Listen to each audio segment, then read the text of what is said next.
Viral ହୋଉଥିବା ଏଇ ଭିଡିଓଟି extremely scary and heinous। এই ଝିଅ ସହିତ ଘଟୁଥିବା ବର୍ବର ଛାତିଥରା ଘଟଣା ଦେଖିଲେ କୌଣସି ବି ସଭ୍ୟ ସମାଜର ମୁଣ୍ଡ ଲଜ୍ଜାରେ ତଳ ପଡୁଛି। ଆପଣ ଭାବି ପାରୁଛନ୍ତି ଏଇ ଘଟଣା ପରେ ଏ ଝିଅର ସାଇକୋଲୋଜିକାଲି କୋଉ କଣ୍ଡିସନରେ ଥିବ। ଏଇ ଭିଡିଓରେ ଥିବା ଝିଅ ଜଣକ ଗୋଟେ ନ୍ୟାସନାଲ ଲେଭେଲର ଫେଲୋସିପ ପାଇଁ ଓଡ଼ିଶାର ଗୋଟେ ରୁରାଲ ଏନଜିଓ ସହିତ କାମ କରିବାକୁ ବର୍ଷେ ପାଇଁ ଓଡ଼ିଶା ଆସିଛନ୍ତି। ସେମାନେ କନ୍ଧମାଳ ଆଉ ରାୟଗଡ଼ା ଏରିଆରେ ହିଁ କାମ କରୁଛନ୍ତି।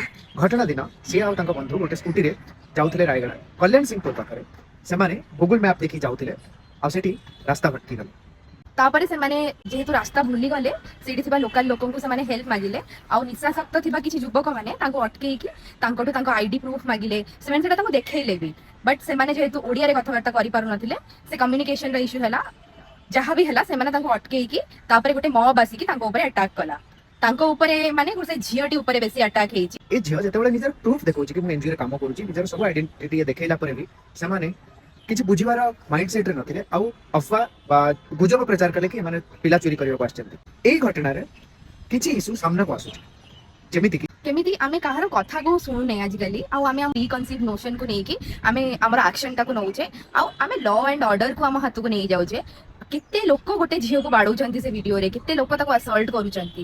And if you look at it, this is not civilize society looks like. ସେ ଭିଡିଓରେ ଆପଣ ଦେଖିପାରୁଥିବେ କିଛି ଲୋକ ଅଟକୁଛନ୍ତି, କିଛି ଲୋକ ଆଟାକ୍ କରୁଛନ୍ତି। ସେତେବେଳେ କାହା ମନରେ ଗୋଟେ ଦୟା ଆସୁନି କି ଆରେ ମାନେ ଅନ୍ଧାରରେ ଝିଅକୁ ଆସିଛନ୍ତି, ଯଦି ଫସି ଯାଇଛନ୍ତି ଆଉ ଯଦି ବି ସେମାନେ କିଛି ବି କେହି ବି ହେଇଥାନ୍ତି ଆମ ଭିତରେ ଡାଉଟ୍ ବି ହେଉଛି, ଆମେ ପୁଲିସକୁ ଇନଫର୍ମ କରିବା ନା କି ଆମେ ଲ ଆଣ୍ଡ ଅର୍ଡରକୁ ନିଜ ହାତକୁ ନେବା। ଯେତେବେଳେ ଓଡ଼ିଶାର ଟୁରିଜିମ୍ ଆଉ ରୁରାଲ ଟୁରିଜିମ୍କୁ ପ୍ରମୋଟ କରୁଛୁ, ଏଇ ଘଟଣା ତା ପାଇଁ ବର୍ତ୍ତମାନ ପ୍ରୋବ୍ଲେମ୍ କ୍ରିଏଟ୍ କରିବ। ଯେତେବେଳେ ଜଣେ ସାଧାରଣ ଲୋକ କାମ କରିବା ପାଇଁ ସାହସ କରିପାରୁନି, ସେତେବେଳେ ଟୁରିଷ୍ଟ ମାନଙ୍କ ସେଫ୍ଟି ଆଣ୍ଡ ସିକ୍ୟୁରିଟିର କନସର୍ନ ଆସିଯିବ। ଆଉ ସୋସିଆଲ ସେକ୍ଟରରେ କାମ କରୁଥିବା ଲୋକମାନେ anyways are very vulnerable. The nature of the girls fellowship is that କି ସେ ଗାଁରେ ଯାଇକି ରହିବ, ଗାଁରେ ଲୋକମାନଙ୍କ ସହିତ କାମ କରିବ ଆଉ ସେଇ ଲୋକମାନେ ଯୋଉମାନେ ଲୋକମାନେ ତାକୁ ବାଡେଇଲେ ସେ ତାଙ୍କରି ସହିତ କାମ କରିବାକୁ ହିଁ ଆସିଥିଲା। ଯୋଉମାନେ ସୋସିଆଲ ସେକ୍ଟରରେ କାମ କରନ୍ତି ବା ଡେଭଲପମେଣ୍ଟ ସେକ୍ଟରରେ କାମ କରନ୍ତି ତାଙ୍କୁ ଏଇଭଳିଆ ସିଚୁଏସନରେ ବହୁତ ଯିବାକୁ ପଡେ। I personally know a lot of incident happening to people who work in the social sector, especially women. I think this incident should be a lesson for all of us, all the stakeholders involved, the organization who work in the social sector, the people who were involved, the administration, everyone. and it is time we as a society must introspect। हमको ये सब जिन भाविबार अच्छे कि आमे केते क्रूर और बर्बर ही चलुचु।